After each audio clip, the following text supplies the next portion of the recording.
Today on MTG Unpacked, we're getting stuck into a Divine versus Demonic dual deck. So this thing came out in 2009. So a bit of a vintage product here. You can see you got some foils, a Chroma Angel of Wrath, and Lord of the Pit.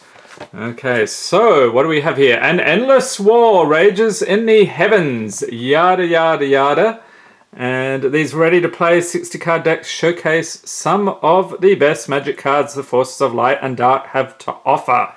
So we get 8 rare cards, 7 with new artwork, and foil alternate art versions of Lord of the Pit and a Chroma Angel of Wrath. Okay, 2 60 card decks, deck boxes, 3 creature tokens, strategy insert, and learn to play guide. Okay, and one thing I noticed, I like the embossing on the box here. I don't know how well you can see that. It's sort of all the way through like rays of light. So very cool.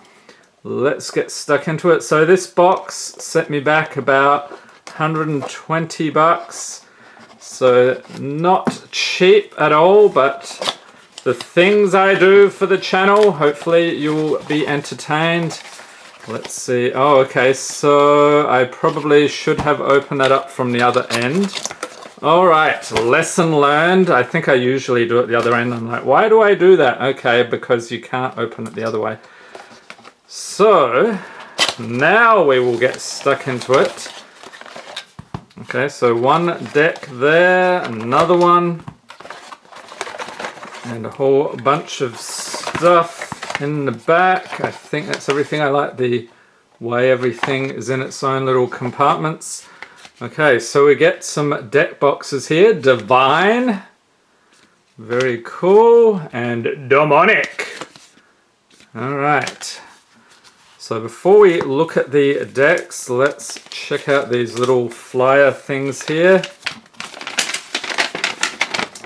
Okay, so this is talking about the Divine deck. So there's the deck list, whole lot of different sets, Urza's Destiny, Legacy, Tempest, and so on. So you can freeze frame that, check it out. And then, oh, we get some tokens. Very cool. And how to play. So this is going to be a tribal deck. And you can read that as well if you want to check it out. And then on the back, I'm guessing we've got the Demonic side. Okay, so here's the deck list. So I'm guessing that's mono black. Would make sense. Okay, so how to play this one. Good deal. And then what is this? Okay, some random credit stuff. All right, and then this thing, what does this say? This is probably like the how to play guide, which they often have these. And the dual decks, I think, are a fun product. They don't make them anymore, unfortunately. If you want to check out the rest of the decks we've reviewed, I'll pop a link up in the corner to the playlist. You can check that out. Okay, so how to play, attacking and blocking. Okay, and a glossary of terms, parts of a magic card.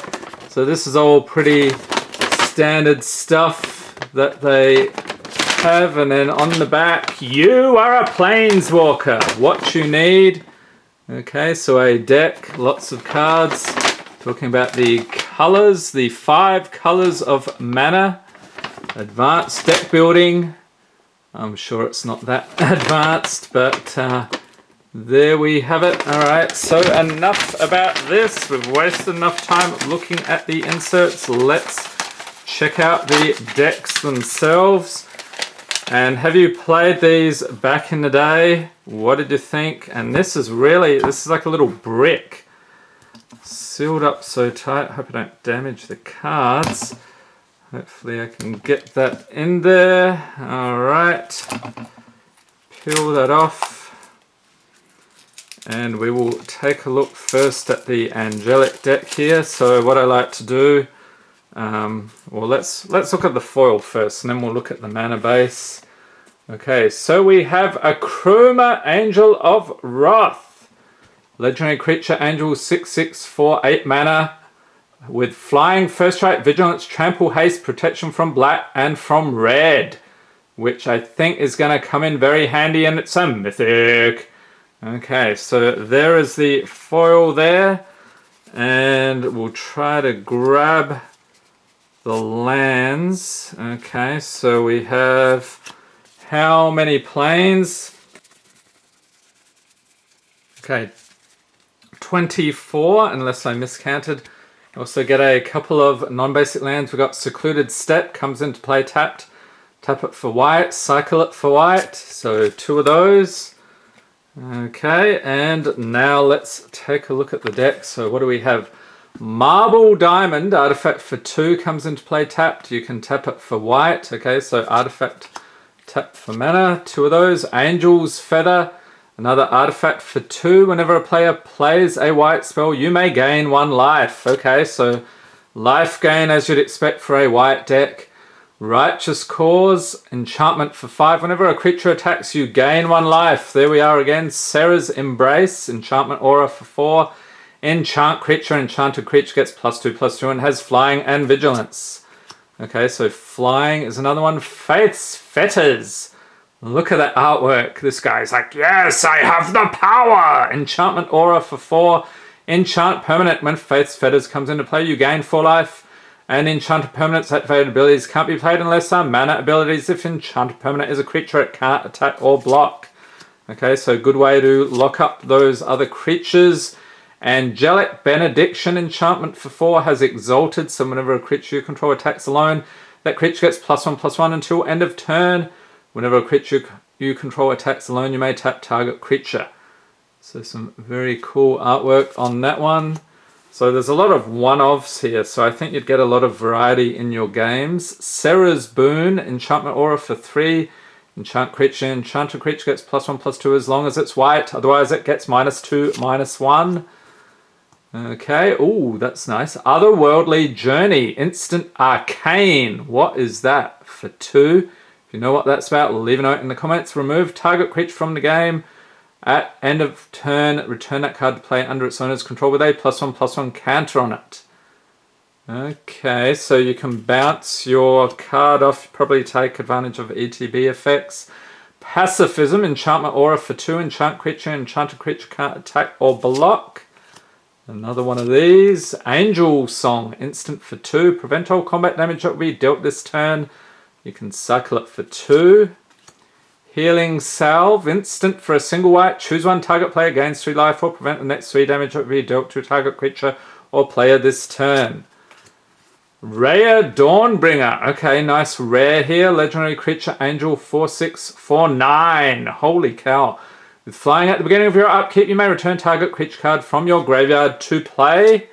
Nice artwork on that one. Another rare here. Luminous Angel, creature, angel, 4/4 for 7. With flying at the beginning of your upkeep, you may put a 1/1 white spirit creature token with flying into play.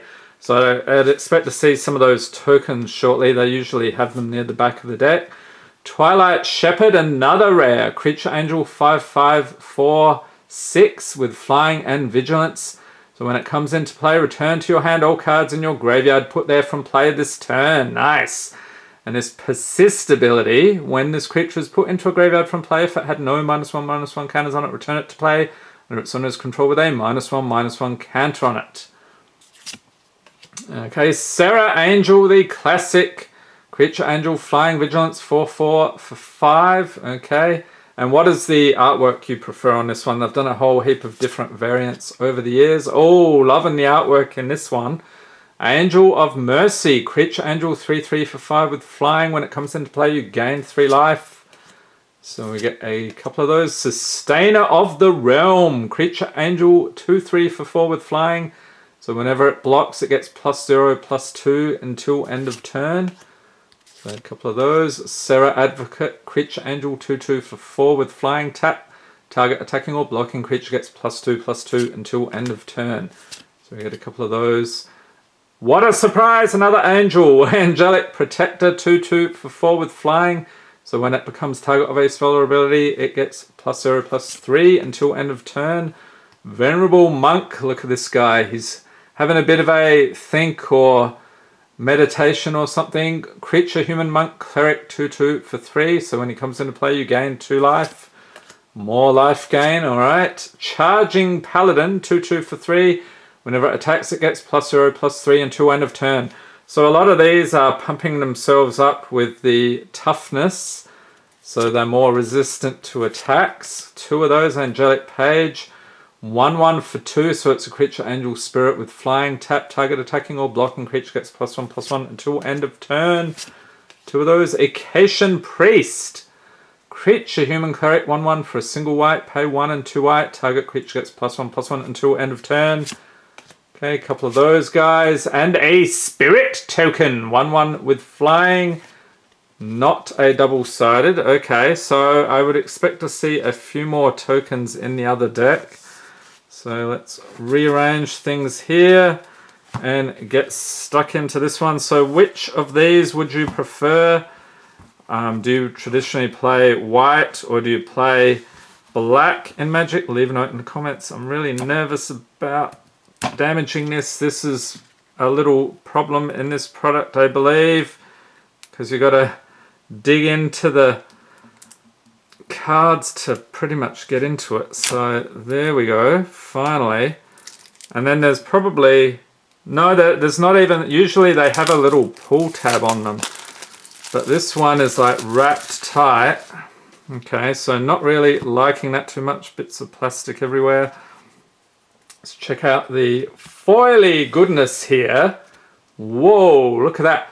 Lord of the Pit. Creature, demon, 7/7 for 7 mana with flying and trample. At the beginning of your upkeep, sack a creature other than Lord of the Pit. If you can't, Lord of the Pit deals 7 damage to you. My summoning begins your decked Planeswalker, and it's a mythic. So very cool artwork. Pop that over here. Okay, so here is the... Do we have another token? Yeah, let's look at the tokens here. So we'll look at the mana as well. This is a very sinister demon token, Star with flying. Look at the grin on that fella. Very terrifying. Let's continue on here. What is this? A Thrall. Looks more like one of those head crabs from Half-Life. 0/1 Thrall. Okay, so these are both single-sided. Alright, and then the mana base. A whole boatload of swamps, which you're going to need a boat to go through the swamp, apparently. Let's count them up. Okay, what a surprise. 24 there, and we have a non-basic here. Baron Moor, so it's a land, comes into play, tap it for black, cycle it for black. 2 of those. Okay, now the deck. Let's check it out. We have Demon's Horn, artifact for 2. Whenever a player plays a black spell, you may gain 1 life. So that includes you as well. So life gain, interesting. Consume Spirit. Look at that artwork. Craziness. Sorcery for X, 1 and a black. Spend only black mana on X. Okay, Consume Spirit deals X damage to target creature or player, and you gain X life. Alrighty then. Corrupt. Sorcery for 6. Deals damage equal to the number of swamps you control to target creature or player. Nice. You gain life equal to the damage dealt this way. And we've got a rare here. Promise of Power. Sorcery for 5. Choose 1. You draw 5 cards and you lose 5 life. Or put a black demon creature token with flying into play with power and toughness each equal to the number of cards in your hand as the token comes into play. Okay, so that was this guy here. Entwine for 4, so choose both if you pay the entwine cost. Fair enough. Breeding Pit, enchantment for 4. Didn't they reprint this in the mystery boosters? At the beginning of your upkeep, sacrifice Breeding Pit unless you pay 2 black. At the end of your turn, put a 0/1 black Thrall creature token into play. Okay, so that's the other token. 2 of those. What is this? Barter in Blood. Ooh, sorcery for 4. Each player sacrifices 2 creatures. Oni Possession, enchantment aura for 3. Enchant creature. At the beginning of your upkeep, sack a creature. Enchanted creature gets +3/+3 and has trample. Enchanted creature is a demon spirit. More creepy artwork there. Dark Banishing, instant for 3. Destroy target non-black creature. It can't be regenerated. Demonic Tutor. Yes, here is a very pricey card. At least the last time I checked. Sorcery for 2, search your library for a card and put that card into your hand. Then shuffle your library. Cruel Edict. What the heck is that? Sorcery for 2, target opponent sacrifices a creature. Unholy Strength, enchantment aura for a single black enchant creature. The enchanted creature gets +2/+1. Couple of those. Duress, sorcery for a single black. Target opponent reveals his or her hand. You choose a non-creature, non-land card from it. That player discards that card. Dark Ritual. Look at that artwork. Very cool. Instant for a single black. Add 3 black mana to your mana pool. And then we have a rare here. Kuro Pit Lord. Legendary creature. Demon Spirit. 9/9 for 9. Beginning of your upkeep. Sack it unless you pay 4 black. Pay 1 life. Target creature gets -1/-1 until end of turn. So a lot of removal here and checking your opponent's hand and so forth. Another rare. Reaver Demon. Creature Demon 6/6 for 8. With flying when it comes into play, if you played it from your hand, destroy all non-artifact, non-black creatures. They can't be regenerated. Another rare. Fallen Angel. Creature Angel 3/3 for 5. With flying, sack a creature. It gets +2/+1 until end of turn. Cackling Imp. Creature Imp 2/2 for 4 with flying. Tap, target player loses 1 life. Okay, so you keep pinging the opponent. That's fun. Abyssal Spectre. Creature Spectre 2/3 for 4 with flying. So whenever it deals damage to a player, that player discards a card. Soul Drinker. Ooh, Creature Spirit for 4. So 2/2, pay 3 life. Put a +1/+1 counter on Soul Drinker. And what's that say? Don't drink and thrive. Ho ho ho. Hilarious. Demon's Jester. Creature Imp 2/2 for 4. With flying has Hellbent. Demon's Jester gets +2/+1 as long as you have no cards in hand. They knock 'em dead with or without the punchline. And I should have been looking at more of the flavor text here. Seems like there's some fun little puns. So another one of those guys. Soot Imp. Creature Imp 1/2 for 3 with flying. Whenever a player plays a non-black spell, that player loses 1 life. If one gets in your chimney, you're gonna need a long wick and a barrel of bang stuff to get it out. Alright, Overeager Apprentice. Creature human minion 1/2 for 3. Looks like he's in a bad way there. Discard a card, sack Overeager Apprentice. Add 3 black mana to your mana pool. Nice flavor on that one. Stinkweed Imp. Creature Imp 1/2 for 3 with flying. So whenever it deals combat damage to a creature, destroy that creature. Has Dredge 5. So if you draw a card instead, you may put exactly 5 cards from the top of your library into your graveyard. If you do, return this card from your graveyard to your hand. Otherwise, draw a card. Another Overeager Apprentice. Dusk Imp. Loving the artwork in these sets here. Creature Imp 2/1 for 3 with flying. Imps are just intelligent enough to have an understanding of cruelty. 2 of those. Daggerclaw Imp. Creature Imp 3/1 for 3 with flying. It can't block. Foul Imp. Creature Imp 2/2 for 2 with flying. When it comes into play, you lose 2 life. Abyssal Gatekeeper. Check it out. Creature Horror. 1/1 for 2. So when it's put into a graveyard from play, each player sacrifices a creature. Alright, so there we go. Those decks actually look pretty cool. Leave a note in the comments which one you like the best. Probably a good starting point for a tribal commander deck. I'm curious if anyone has actually done that. And of course, if you played these decks back in the day, let me know in the comments what you thought of each one. And I hope you enjoyed this video. If you did, give it a thumbs up. Hit the subscribe button for more Magic the Gathering unboxings. And be sure to tap the notification bell to be notified as soon as new videos are released. And if there are any dual decks you would like to see cracked open on the channel in the future, let me know in the comments section. We've got the complete playlist I popped up in the corner earlier. So definitely check them out. I hope everyone out there is safe and healthy. Thanks for watching and have a great day.